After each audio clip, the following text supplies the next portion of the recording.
Hello, everyone. Welcome to the Good Insights podcast, and thank you for joining us. My name is Kirsten McHugh. I am a researcher with the Good Project, and today I have the pleasure of introducing you to Dr. Kendall Cotton Bronk. Dr. Bronk is a professor of psychology in the Division of Behavioral and Social Sciences at Claremont Graduate University. She is a developmental psychologist focused on the positive development and moral growth of young people, particularly through the lens of purpose. Her research explores how diverse youth experience and cultivate purpose. Through her Adolescent Moral Development Lab, she has developed purpose-fostering tools shared with thousands of youth.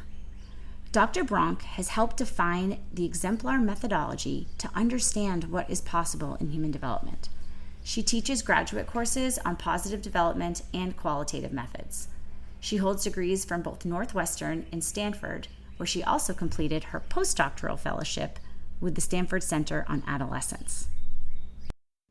So, Dr. Bronk, thank you very much for joining me today on the Good Insights podcast. You are a principal investigator for the Adolescent Moral Development Lab at Claremont Graduate University. Can you tell us a little bit about some of the projects that you're currently working on? Yes, well, let me start by saying thank you for having me. What an honor to be on your show. Really excited to have the opportunity to talk with you today.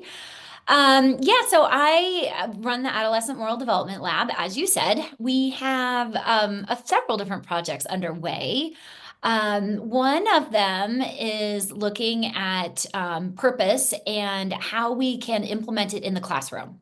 So we were fortunate to get a nice grant from the Walton Family Foundation, and they're supporting some work where we are creating these purpose toolkits. So basically, we're working with colleagues at Public Design and at Boston College. And we're trying to really pool all that we've learned about how to help young people cultivate a purpose in life in a school setting. And we're creating these toolkits that we hope to share with K through 12 educators across the country. And they are meant to be sort of taking all of the research that we've learned over the last, say, all the things we've learned in the last, say, 20 years and applying it in probably mostly high school, middle school, but to some degree K through 12 setting. So that's one project. One of the other projects, we got some funding from the National Taiwan Normal University. And we are working on a 5-year longitudinal study. We're in year 4, and we have been tracking a cohort of 100 young people, 50 here in the US, 50 in Taiwan. And we're really following their thoughts around career and college planning and trying to figure out, right, how is it that young people are making these plans about what they want to do in beyond high school and professionally. And we're paying particular attention to where and when purpose sort of enters this conversation. So really trying to understand career development through the lens of purpose. And the neat thing about doing this with, cross-culturally being able to look at young people in Taiwan and young people in the US is we're finding that some things that people have tried in one cultural context, they haven't tried in another. And although you can't always easily say what works in one place is necessarily going to work everywhere, we realize that's not the case. But I do think there are some opportunities for us to learn from one another.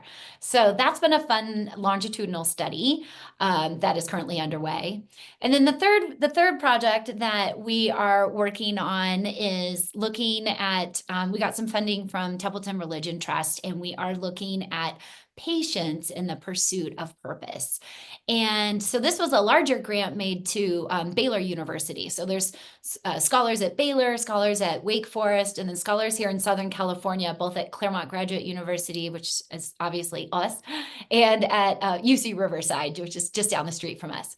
And we're all really working together on this 5-year grant to try to understand patience largely, but looking at it from different vantage points. And the vantage point that we're looking at is patience in the pursuit of purpose.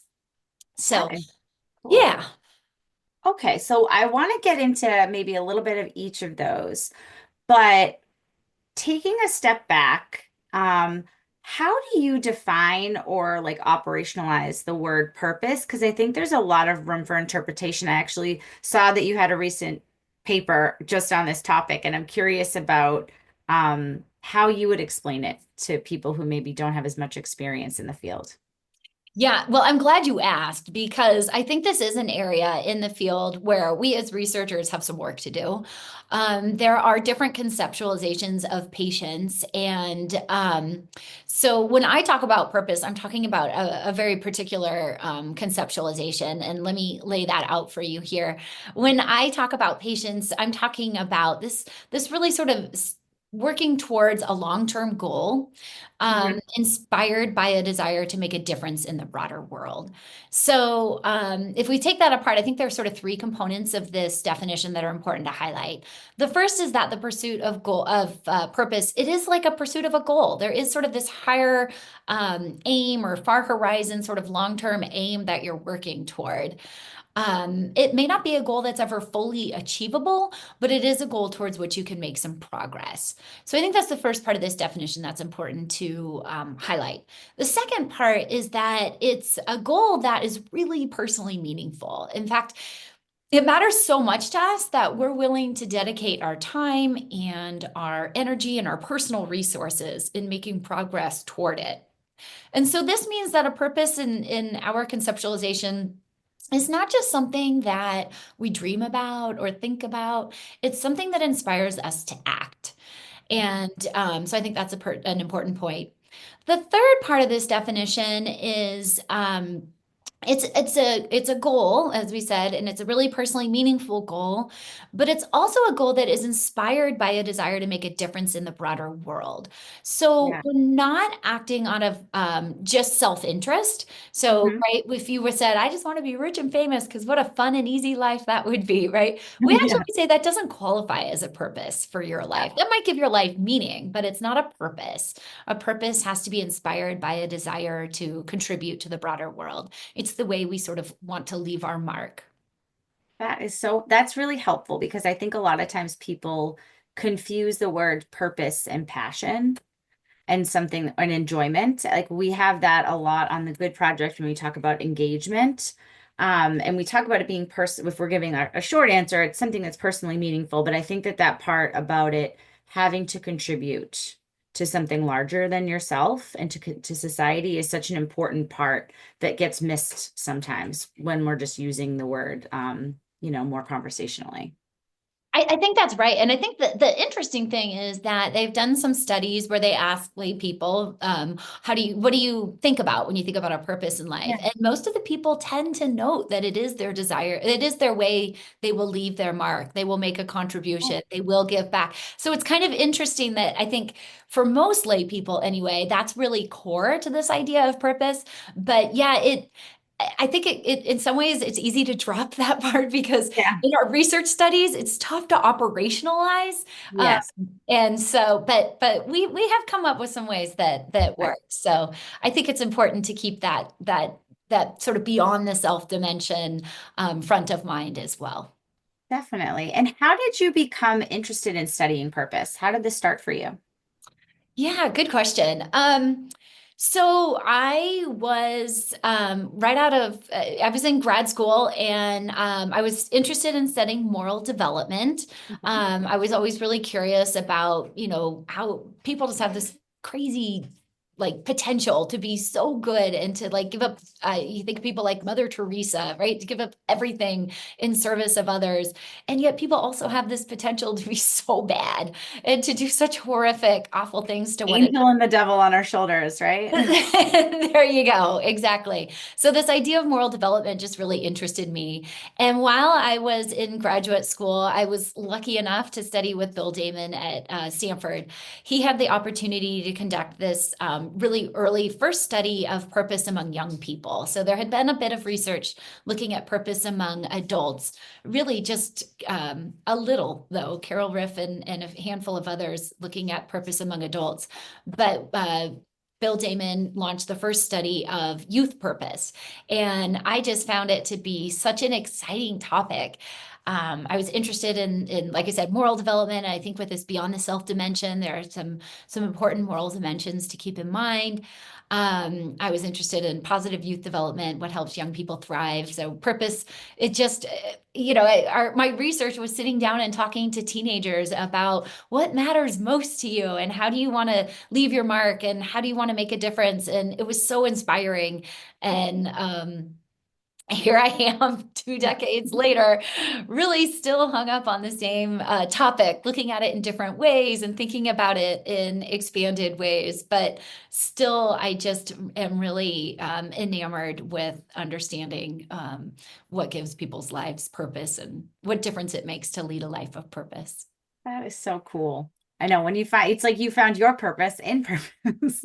I really did. I really did. Yeah, I know. And you know what's funny is I have gone back and looked at my parents recently downsized and sold their house and moved into a smaller home. And I was going through all of my childhood things and I found all these things I had written as a teenager that I don't think I ever actually used the language purpose, but I was writing about it even It was then. in Like I there. feel like, what difference I remember I had seen some movie that said like what difference does it make that you even lived? And like that question just really sat with me. I Wow. know. So probably I haven't had an original thought in 30 years. But That's it's really cool that it was there inside you. Like the seed of working on this was there, and you were already kind of playing with the idea, even at such a young age. You were a youth with purpose. well, I think I was floating around the periphery, but I would actually say I probably wasn't a Wouldn't young. have passed. No, I think that recognizing that it took me a long time to kind of put all the pieces together. Now I can look back and see there were some breadcrumbs Yeah. leading me in that direction. And to be honest, I think that my experience is kind of typical. Like a lot of young people, when that finally clicks, they can look back and say, oh, there was some early signs of this, even if they didn't put it all together. And Wasn't, yeah, it hadn't been fully formed right then, but there's yeah, still time for that development. And that actually really helps me lead into my next question, which is a lot of people who listen to this podcast are educators or people who work in schools with students. And like, how would you describe when you see somebody like a student with purpose? What does it look like? yeah. Well, it is fun because we do these interviews. And so we do sometimes see young people just really lit up by a purpose. And I think that's one of the things we see is that when we do these interviews, we sometimes worry like, oh, should we tweak this question just a little, or maybe we should reorder it? Like, I feel like we spend a lot of time on these little teeny tiny details. But then when you actually go in and interview a young person, it kind of hits you over the head. Like you kind of can't miss it. This is usually a young person with purpose. This is all they want to talk about. And you don't have to ask too many questions before it comes around to this. It's just the thing that really gets them up in the morning, gets them going. I think one of the things that my advisor Bill Damon really noticed early on, and I think it's something I've seen as well, is that young people with a purpose, they manage to do an awful lot and they don't feel stressed out by it. They feel Okay. energized. And I think that's a big difference when you see a young person who's really stressed out and just feeling kind of pulled down and probably for good reason. I mean, we ask an awful lot of our young The people to grind right now. Yes. right? Yes. Yes. And so for most people, I think their reaction is this is too much. I'm feeling pretty stressed out. But every once in a while you see young people and you realize like they're energized. And I think that we have research that shows that young people with purpose, the work they're doing, if they can connect what they're doing today with what it is that they want to accomplish with their lives, it Mhm. feels really meaningful. It just doesn't feel so stressful. It feels meaningful. And that's not to say that there isn't stress in the pursuit of purpose, because of course, when you're working towards something you really care about, there's the potential for it to go all wrong. And that can be really frustrating at moments as well. So I wouldn't say that it's not always the case that young people with purpose are absolutely, exuberant and always happy. And, that's not necessarily the case, but they tend to be really engaged and energized by the work. In a way that is, I think, somewhat unique to that pursuit of purpose. That's a very helpful way to like know if you see somebody who has that spark for what they're doing. It energizes them, it lights them up. And how would you suggest, I guess this kind of plays into some of the work that you described, the toolkit that you were talking about, because I was thinking about this when I was thinking about what questions I wanted to ask you. And I'm wondering, I think, I put together a question that says, how would a typical school maybe leverage student purpose in their students, or if they don't seem to have purpose, what can they do to help them uncover it? But I'm thinking that the toolkit that you're putting together is probably the answer to that question. So maybe tell us a little bit about the types of things that you're putting together. When you say a toolkit, what kinds of things do you have in there so far? Yeah, right. No, this is good. I think that so we have tested out a variety of kinds of like interventions, really, Yeah. that and found that, what works. And I think that I mean, I can offer some pretty concrete activities that educators could try, and I'm happy to do that. But I also think that when we look across the activities, there are some sort of general principles that emerge. And I think those are important to keep in mind, because I think one of the things that is really important about cultivating purpose is knowing your students, right? And knowing how do you best talk to them, and what is the language that's going to resonate with them. And so what we try to do is offer in different kinds of activities that educators can try out with their students, but we really encourage educators to make these activities their own, and to recognize that we always find teachers are way more creative They than are we so are. awesome. Yes, Yeah, they know exactly how to adapt a lesson or an activity to fit their classroom. exactly. And so I think that's really important. So one of the things that we have found that can be really effective is this really simple exercise. So we have young people send an email to 5 adults who know them really well. And these adults, they could be like a coach, it could be a mentor, it could be an extended family member, it could be a boss. The idea is it's just an adult who really knows them. And you Mhm. say, in 5 minutes or less, can you please answer these 3 questions for me, and just email your responses back to me? Don't worry about making them super long. Don't worry about making them grammatically correct or beautiful. Just kind of give me your gut reaction. And the 3 questions are, what do you think I really enjoy doing? Mhm. What do you think I'm really good at? And how do you think I will leave my mark? And young people tend to get responses back that can be really eye-opening. And I think by asking 5 adults, sometimes they start to notice some patterns. Like, wow, everybody talks about how interpersonally strong I am. Maybe someday I should be a clinician. Or everybody talks about how much I care about the environment. And maybe I never really thought about how that might shape my life outside of a career or something. They Yeah. just there can be a lot of good insight. So, we have a handful of like dozens really of activities like this, but I think the idea is that maybe email's not really appropriate for your students. Like, you should feel Yeah. free to tweak the exercise to make it work for your students.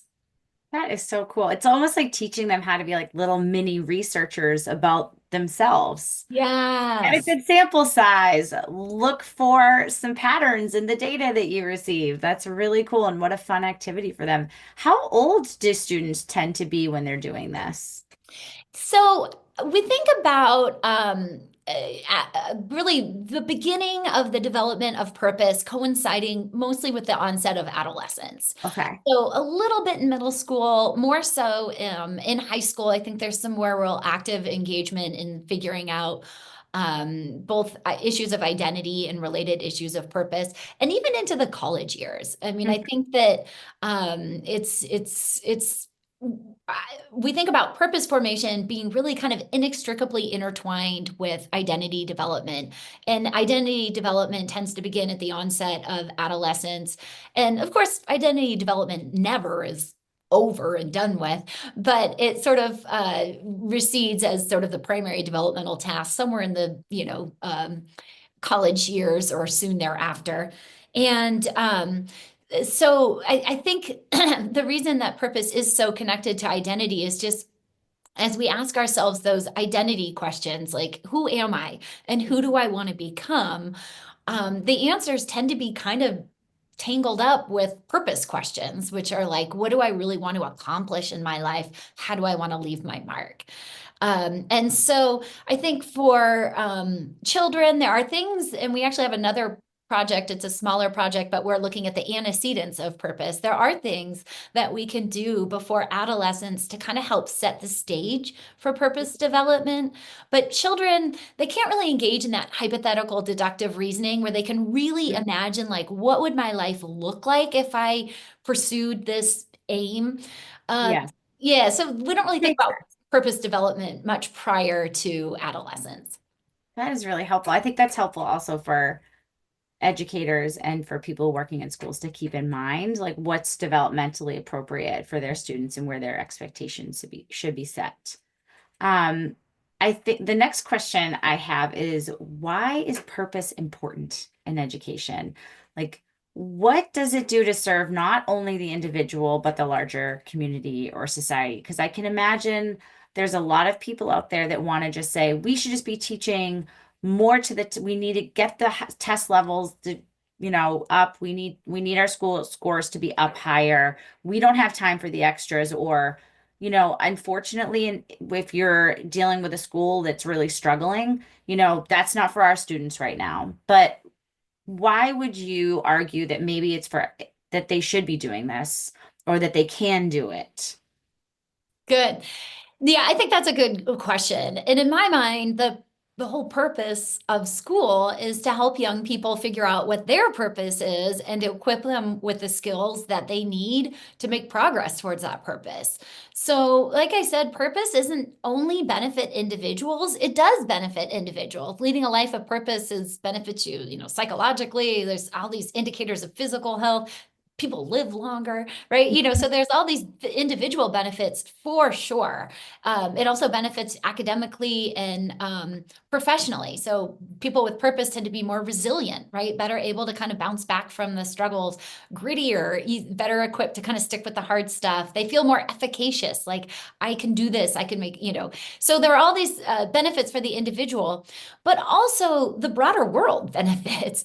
I mean, if the people and the causes and the places that are the beneficiaries of purposeful commitment, they benefit.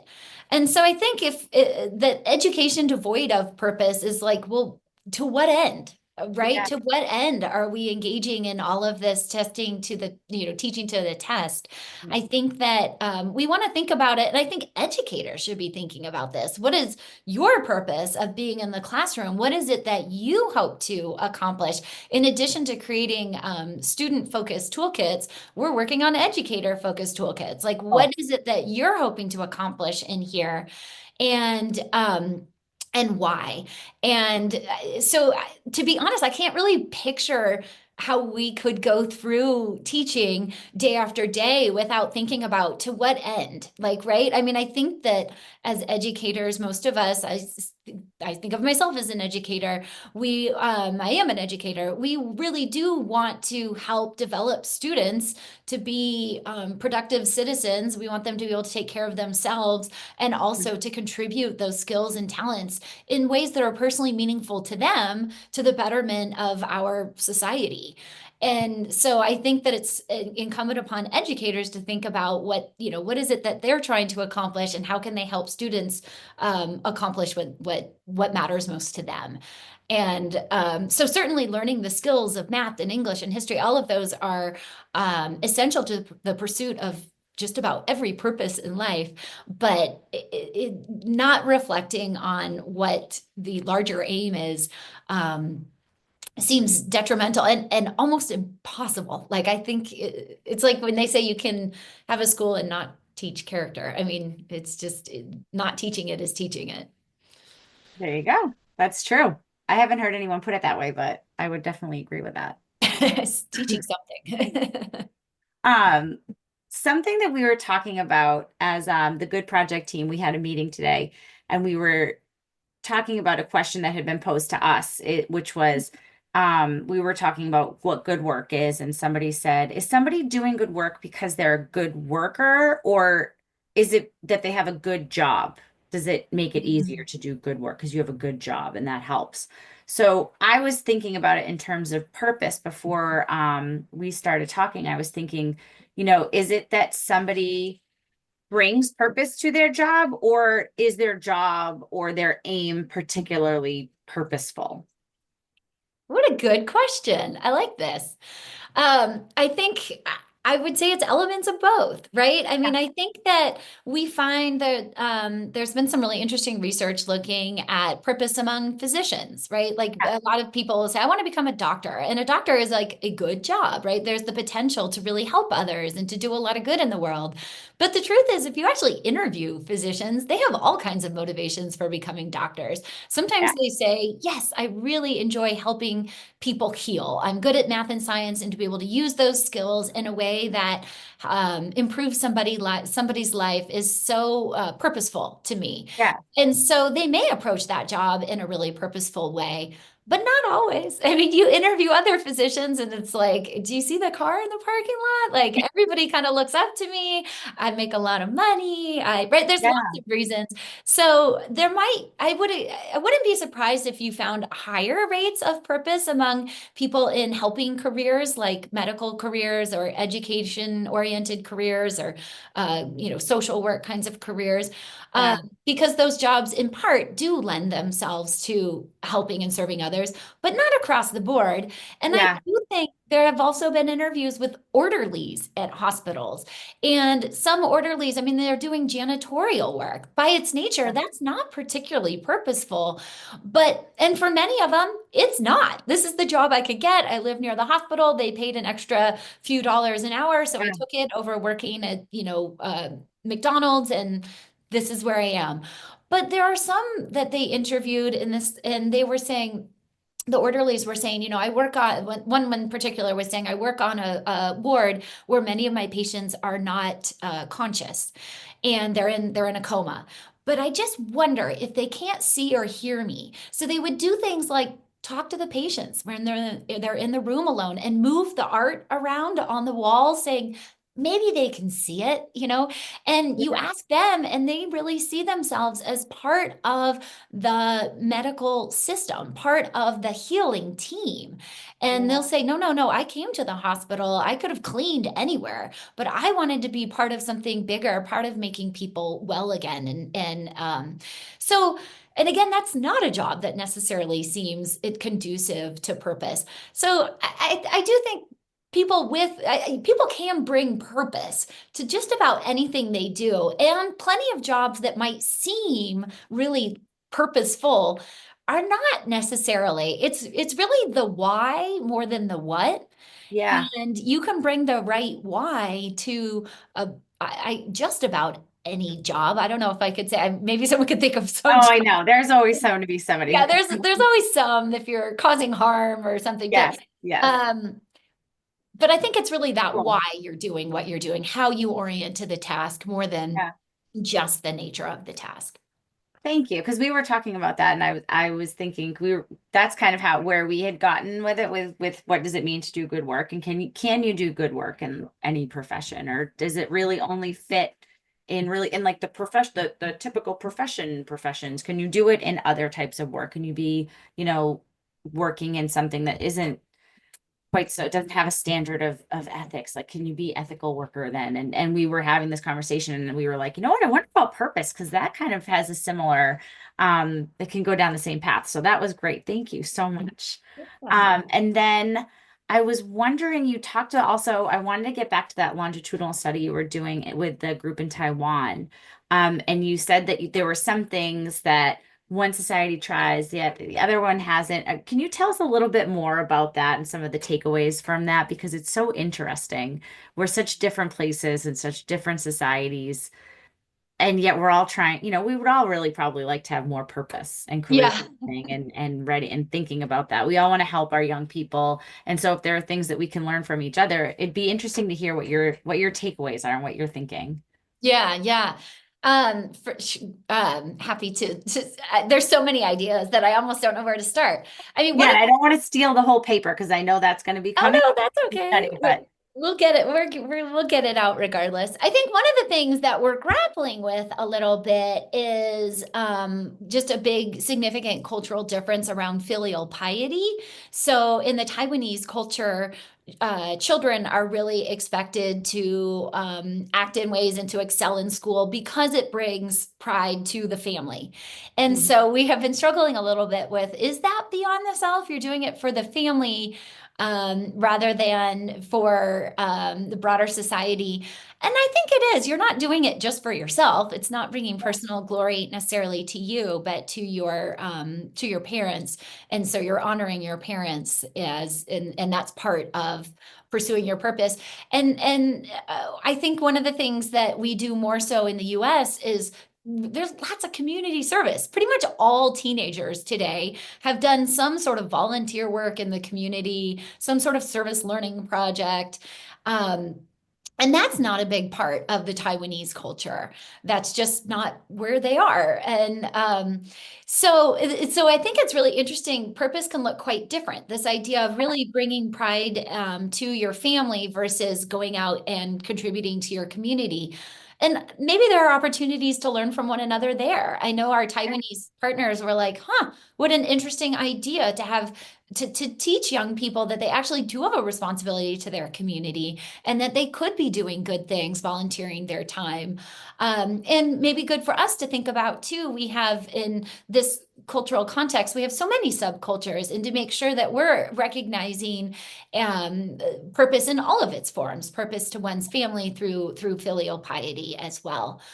Um, so yeah, so I don't know. I guess that's a kind of a some of the I think there's also a much more concerted effort in the Taiwanese culture in their schools to really focus on career development, like career planning.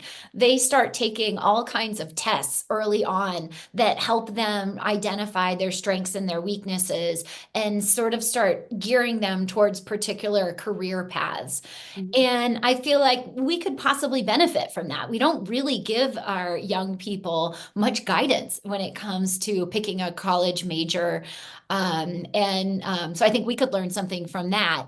On the other hand, I love that in our culture, we think broadly about how purpose may not play out in a career. It may be in your family, it may be through an artistic pursuit through supporting social and political change.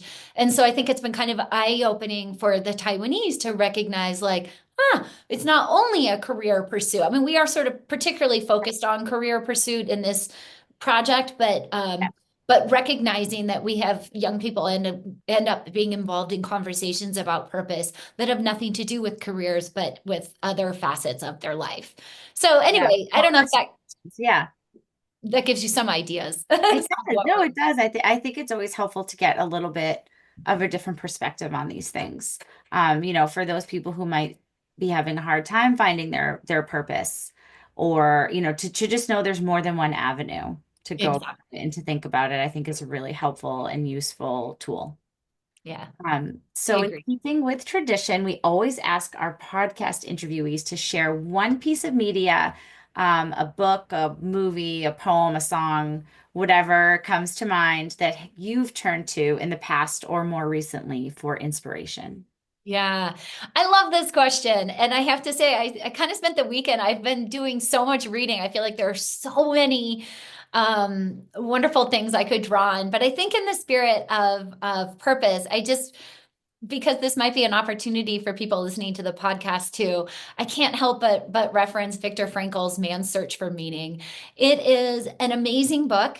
It's a short book. We're coming into summer, so if Yeah, beach read. It's a good beach read. I don't know if it's a beach read. Yeah. He spent much of his time held captive as Oh, a sure. in a concentration camp, but he had some really deep thoughts and some it's just it's a very nice read in terms of you want to take it kind of slowly and savor it because there's so much in there that I think resonates with me anyway, and I expect would resonate with others. Questions that we ask ourselves and questions that we should be asking ourselves about how we want to live our lives and what it means to be here. And I think one of the things we find with young people is we don't ask them these questions very often. What is it that you really want to accomplish with your life? Most young people are like, wow, nobody's actually asked me that. I mean, what do you want to be when you grow up? Sure. But Yeah. what do I really want to accomplish? We've got one shot at it. What do you want out of this? And I think he implores us to reflect on that in our own lives. And he shares his musings on it in a way that is pretty accessible, despite the fact that, it's 75 years old or something at this point. And he was such a brilliant individual. His writing, I think, is still really pretty accessible. So anyway, I can't help but So say that maybe not a beach read, but a transformational there read. you go. Yeah, it is. I think it really is a transformational read. Um, it was for me. That is great. Well, thank you so much for sharing that with us and for sharing your work with us. We really appreciate it, and we'll be tuning in to see how everything goes with the studies and looking for the toolkit when it comes out as well. I'm sure a lot of the people and a lot of the educators that use our materials would definitely be interested in bringing that to their classrooms as well. Well, thank you so much for having me. I have to say, it's one of the most meaningful things I get to do. When we get to talk to real people who could maybe use the research, we write journal articles and you kind of wonder, does anybody actually read these things? So to be able to talk to an audience that might actually be able to use some of what we've learned is really a great honor for me. So thank you. I really appreciate the opportunity. Thank you as well.